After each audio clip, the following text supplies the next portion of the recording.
अस्सलाम वालेकुम। Welcome to my YouTube channel. आज हम एक्सरसाइज 1.1 का क्वेश्चन नंबर 2 सॉल्व करेंगे। कल हमने 1.1 का क्वेश्चन नंबर 1 हल किया था, उसके तमाम पार्ट आज हम क्वेश्चन नंबर 2 सॉल्व करेंगे। इसके तमाम हम पार्ट सॉल्व करेंगे।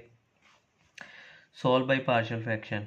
पार्शियल फ्रैक्शन को हल करना है, यानी कि जो हमारे पास क्वाड्रेटिक इक्वेशन थी उसके में हमारे पास एक्स का square minus x minus 20 equal to 0। हमने इस क्वाड्रेटिक इक्वेशन की पार्शियल फ्रैक्शन करनी है। क्वाड्रेटिक इक्वेशन कौन सी कैसी इक्वेशन थी? ए एक्स का square plus b x plus c is equal to 0। इस इक्वेशन की हमने क्या करनी है? पार्शियल फ्रैक्शन करनी है। पार्शियल फ्रैक्शन से क्या मुराद है? इक्वेशन को तोड़कर दो हिस्सों में तकसीम करना।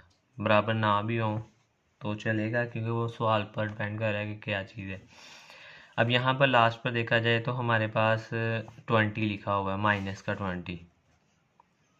अब आपने अपने माइंड से दो ऐसे डिजिट सोचने जो मल्टीप्लाई करें और वो 20 आए, और अगर हम उसे प्लस या माइनस करें तो वो हमारे पास ये वाली चीज़ मिडल वाली टर्म बननी चाहिए, यानी कि माइनस का एक्स बनना चाहिए। अगर 5 और 4, अगर मैं 5 को 4 से ज़रब करता हूँ तो ये बनेंगे 20, और अगर मैं माइनस के 5 और प्लस के 4 लिखता हूँ तो ये बनेगा माइनस का 1, जो कि मिडल वाली टर्म आ रही है। माइनस का 1 से मुराद है ये यहाँ पर माइनस का 1। अब मैं एक्स का स्क्वायर लिख सकता हूँ। मिडल वाली टर्म को हमने इसके फैक्टर बना लिए हैं, माइनस का 5x प्लस का 4x माइनस के 20 इज इक्वल टू 0। अब पहली दो टर्म्स के अंदर से हमने कॉमन लेना है, वो x बनता है, क्योंकि ये एक्स स्क्वायर था, एक x बचेगा, माइनस इसका x कॉमन लेंगे, ये 5 बचेगा। इन दो टर्म्स के अंदर से हमने पॉजिटिव 4 कॉमन लिया है, x बचा है, और 20 को 4 पर डिवाइड करेंगे तो 5 बचेगा इज इक्वल टू 0। अगर हमारी ये ब्रैकेट्स वाली टर्म सेम आ रही हैं, दोनों एक जैसी हैं, इसका मतलब है कि हमारे पास जो हमने पार्शियल फ्रैक्शन की है वो हमारे पास एक्यूरेट आई है। अब हमने x प्लस 4 लिखेंगे और x माइनस 5 इक्वल टू 0। ये हमारे पास पार्शियल फ्रैक्शन होगी। इसके बाद हमने x plus 4 equal to 0, x minus 5 equal to 0। ये 4 इस साइड पर पॉजिटिव है, हमने x की वैल्यू निकालनी होती है, ये दूसरी साइड पर जाकर नेगेटिव हो जाएगा, x is equal to minus 4। ये पॉजिटिव 5 है, ये दूसरी साइड पर जाकर नेगेटिव है, उस साइड पर जाकर पॉजिटिव हो जाएगा प्लस का 5। तो लास्ट पर हम सोल्यूशन सेट लिखते होते हैं माइनस का 4 और 5। ये आपका पार्शियल फ्रैक्शन पहला पार्ट हो चुका है दूसरे क्वेश्चन का। हम इसका दूसरा पार्ट करते हैं। अगर आपके पास बुक ओपन है तो देख सकते हैं 3y का square equal to y minus 5। अब देख सकते हैं कि ये क्वाड्रेटिक इक्वेशन नहीं है, यानी कि स्टैंडर्ड फॉर्म नहीं है। सबसे पहले हम इसे स्टैंडर्ड फॉर्म में बनाएंगे। स्टैंडर्ड फॉर्म कौन सी है? ए एक्स का square plus b x plus c equal to 0। ये स्टैंडर्ड फॉर्म कहलाएगी। यहाँ पर क्या हो रहा है? y को हम इस ब्रैकेट के अंदर मल्टीप्लाई करेंगे, y को y से मल्टीप्लाई करेंगे y का स्क्वायर, y को 5 से मल्टीप्लाई करेंगे 5y, इस साइड पर 3y का स्क्वायर है। हमने इस क्वाड्रेटिक इक्वेशन बनानी है, तो हमने ये दोनों जो वेरिएबल्स हैं इन्हें उठाकर दूसरी साइड पर ले आना है। 3y का स्क्वायर, ये y स्क्वायर पॉजिटिव है तो इस साइड पर आकर क्या हो जाएगा? माइनस का। ये माइनस का है तो इस साइड पर आकर पॉजिटिव हो जाएगा। 5y is equal to 0। अब लास्ट लेक्चर में मैंने समझाया था स्क्वायर वाले स्क्वायर से हल होंगे और y वाला सिंगल वेरिएबल वाला सिंगल वेरिएबल से ही हल होगा। तो y स्क्वायर में से y स्क्वायर यानी 3y स्क्वायर माइनस का y स्क्वायर, हमारे पास 2y का स्क्वायर बचेगा प्लस का 5y एज इट वैसे इन दो में क्योंकि ये अब हमारे पास क्वाड्रेटिक इक्वेशन ऐसी है जिसमें हमारे पास कांस्टेंट टर्म नहीं है, तो ये दो टर्म्स हैं, तो इनमें से हमने कॉमन ले लेना है। जितना मैक्सिमम हम कॉमन फैक्टर चीज़ें ले सकते हैं। तो y का स्क्वायर है, एक साइड पर y है तो y कॉमन आ रहा है, हमारे पास 2y बचेगा प्लस 5 इक्वल टू 0। ये दो फैक्टर बन चुके हैं, y इक्वल टू 0 और 2y प्लस 5 इक्वल टू 0। ये पॉजिटिव का y 5 है, दूसरी साइड पर जाकर माइनस हो जाएगा, और y के साथ ये 2 मल्टीप्लाई हो रहा है, इस साइड पर जाकर ये क्या हो जाएगा, डिवाइड। तो हमारे पास ये सोल्यूशन सेट बचेगा 0 माइनस 5/2। इसी का हम क्वेश्चन नंबर 2 का आपके पास बुक ओपन है, हम इसका थर्ड पार्ट करते हैं। थर्ड पार्ट अगर आपके पास बुक ओपन है तो 4 minus 32x equal to 70x का स्क्वायर, ये भी हमारे पास यानी क्वाड्रेटिक फॉर्म नहीं है, स्टैंडर्ड फॉर्म नहीं है। तो हम सबसे पहले इसे स्टैंडर्ड फॉर्म में लेकर आएंगे। ये 32x माइनस का है और 4 क्या है, प्लस का है, इन्हें दूसरी साइड पर हम लेकर आएंगे। 17x का स्क्वायर प्लस 32x माइनस का 4 इक्वल टू 0। अब लास्ट मैंने बताया था कि हमने फैक्टर कैसे बनाने हमने 17 को 4 के साथ क्या करना है, मल्टीप्लाई करना है। जो भी डिजिट आएगा वो हमने यहाँ पर लिख लेना है। 17 को हम 4 से मल्टीप्लाई अगर करें, 7 4 28, 2 कैरी आएगा, 7 4 1 4 और 2 68। अब 68 आ रहा है, मिडल में हमारे पास लिखा हुआ है 32। अब हमने दो ऐसे नंबर सोचने हैं मैथ के जिनको मल्टीप्लाई करने पर 68 आए और प्लस या माइनस करने पर 32 आए। वो हमारे पास बनेंगे 34 मल्टीप्लाई बाई 2 68 है। अगर 34 में से हम 2 माइनस कर देंगे तो ये 32 आएगी। यहाँ पर हमने वो वाली अलामत लेकर आनी है जो यहाँ पर मौजूद होगी। अगर यहाँ पर पॉजिटिव है तो हम बड़े डिजिट के साथ प्लस का निशान लगाएंगे, अगर यहाँ माइनस है तो बड़े डिजिट के साथ हम माइनस की अलामत लगाएंगे। तो हम इसे लिख सकते हैं 17x का स्क्वायर प्लस का 34x माइनस का 2x माइनस का 4 बराबर है 0। अब बच्चों का सवाल होगा कि हम 34 को बाद में लिख सकते हैं और 2 को पहले लिख सकते हैं, तो दोनों सूरतों में हमारे पास ठीक ही होगा। आप 2 को पहले लिख लें, 34 को बाद में लिख लें, बस अलामत का आपने ख्याल रखना है। इन दो में अगर देखा जाए तो मैक्सिमम हमारे पास 17 कॉमन है और x भी कॉमन है। 17 भी बाहर लिख लिया, x भी लिख लिया, तो एक x बचा। 34 को 17 पर डिवाइड करेंगे तो 2 बचेगा, x हमने बाहर कॉमन ले लिया। इन दो में देखा जाए तो माइनस का 2 हमने कॉमन लिया। जब हम माइनस की अलामत बाहर कॉमन लेंगे तो अंदर वाली दोनों अलामतें हम चेंज कर देंगे। x बचेगा और 4 को 2 पर तकसीम करेंगे, प्लस का 2 बचेगा इक्वल टू 0। लास्ट मैंने बताया था कि ब्रैकेट सेम होने चाहिए, तब हमारी पार्शियल फ्रैक्शन ठीक है। हमने 17x और ये वाला फैक्टर लिखना है, 17x माइनस का 2 x plus 2 equal to 0। Line लगाएं, दोनों फैक्टर को सेपरेट हल करें। 17x minus 2 equal to 0, x plus 2 equal to 0। ये माइनस का दूसरी साइड पर जाकर ये क्या हो जाएगा, पॉजिटिव हो जाएगा।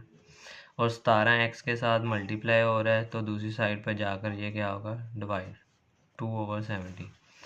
ये x is equal to minus का 2। सोल्यूशन सेट आपने लिखना है कर्ली ब्रैकेट के अंदर, ये आपका बनेगा 2/17 और माइनस का 2।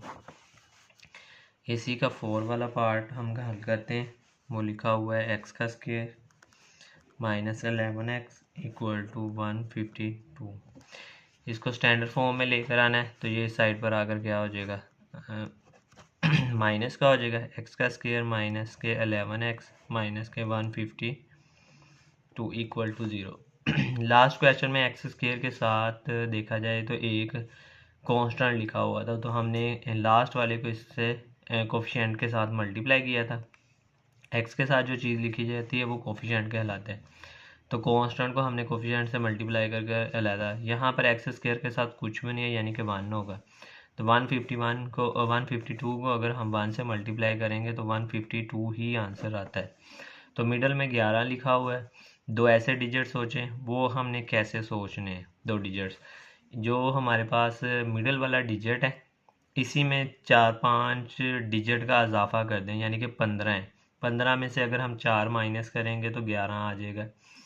15 को 4 से ज़रब करके देखेंगे तो आपका 60 बन रहा है। तो ये कम डिजिट है, तो हम बढ़ा सकते हैं, 18 पर चले जाएं। 18 में से अगर हम 7 को माइनस कर दें, 18 में नहीं 19 ले लें, 19 में से अगर हम 8 माइनस कर दें तो ये बनेगा 11। अब मैंने बताया था अलामत का, तो बड़े के साथ माइनस आएगा, इसके साथ क्या आएगा प्लस का, तो माइनस के 11 बचेंगे। 19 को अगर 8 से मल्टीप्लाई करते हैं तो 152 आंसर आएगा। तो हमारे दो फैक्टर बन चुके हैं, एक्स का स्क्वायर माइनस के 19x प्लस का 8x माइनस 152 इक्वल टू 0। पिछले सवाल में भी मैंने बताया कि 19 को हम बाद में लिखा जा सकता है और 8 को हम पहले लिख सकते हैं, पर अलामत का आपने ख्याल रखना है। तो इन दोनों में x कॉमन है, x कॉमन ले लें, x माइनस 19, इन दो में हमारे पास मैक्सिमम 8 कॉमन है, तो यहाँ भी x माइनस, अब यहाँ 19 कैसे आता है, 152 को डिवाइड करना है 8 के ऊपर। कैलकुलेटर आपके पास होंगे, 152 को डिवाइड कर देंगे 8 पर तो 19 ही आता है। ये हमारे पास x प्लस 8 है, x माइनस 19 इक्वल टू 0। हमारे पास इन दो फैक्टर बन चुके हैं। x प्लस 8 को सेपरेट सोल्व करें, x माइनस 19 को अलहदा से हल करें। x इज इक्वल टू, ये दूसरी साइड पर जाकर माइनस हो जाएगा, ये माइनस की चीज़ है, दूसरी साइड पर जाकर ये क्या हो जाएगी पॉजिटिव। तो सॉल्यूशन सेट है हमारे पास माइनस का 8 और 19। सॉल्यूशन सेट लाजमी तौर पर लिखते होते हैं क्योंकि सॉल्यूशन सेट के नंबर्स होते हैं हमारे पास पेपर के अंदर। इसी का 5वां पार्ट अगर आप देखें, ये कल जो मैंने क्वेश्चन नंबर 1 का आपको असाइनमेंट दिया था, ये तकरीबन उससे मिलता जुलता ही है, यानी कि हमने सबसे पहले इसको स्टैंडर्ड फॉर्म के अंदर लेकर आना है। क्वेश्चन है x plus 1 over x plus x over x plus 1 equal to 25 over 12। मैंने आपको कल बताया था कि बटे वाली अगर हमारे पास फॉर्म आ जाती है तो बटे वाली फॉर्म को हम एलसीएम लेकर हल करते हैं।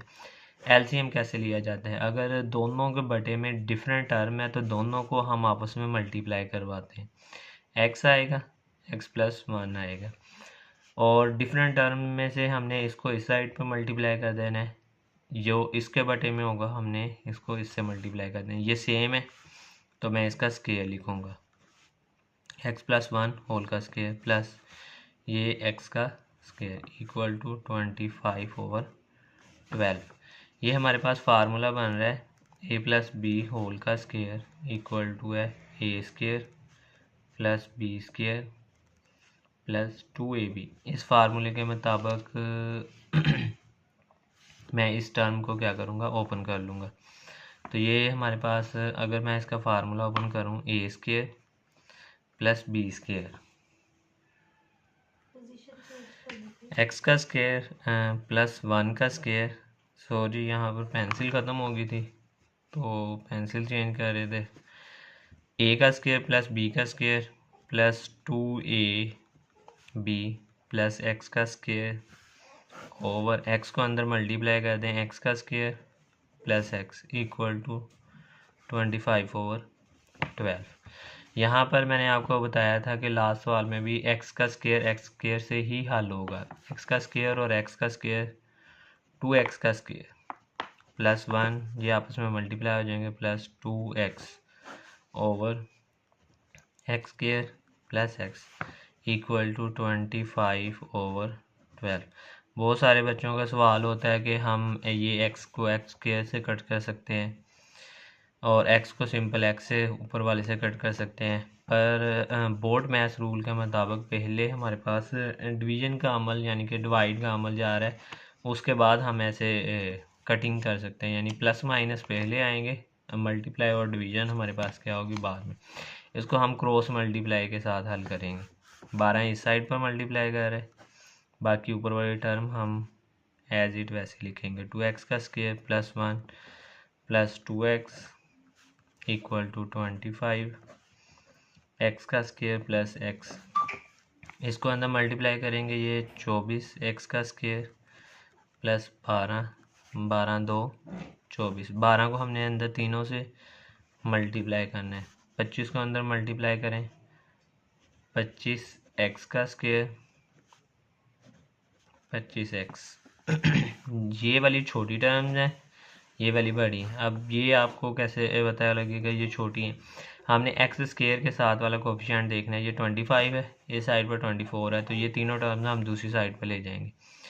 25 एक्स का स्क्वायर, ये वाली टर्म लिख रहा हूँ, प्लस 25 एक्स माइनस का 24 एक्स का स्क्वायर माइनस के 12 माइनस के 24 एक्स इक्वल टू 0।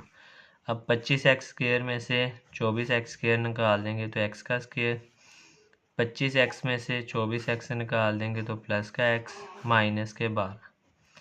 अब इसके हमने फैक्टर बनाने 12 मिडल में पॉजिटिव का मान लिखा हुआ है, तो 4 ज़रब 3 12 होते हैं।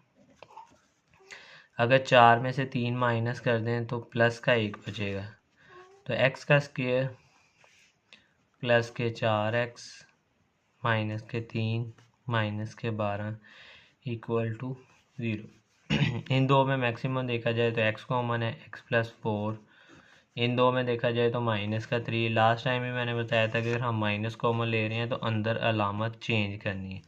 12 को 3 पर तकसीम कर दें तो 4 ही बचता है, तो x माइनस 3 x प्लस 4।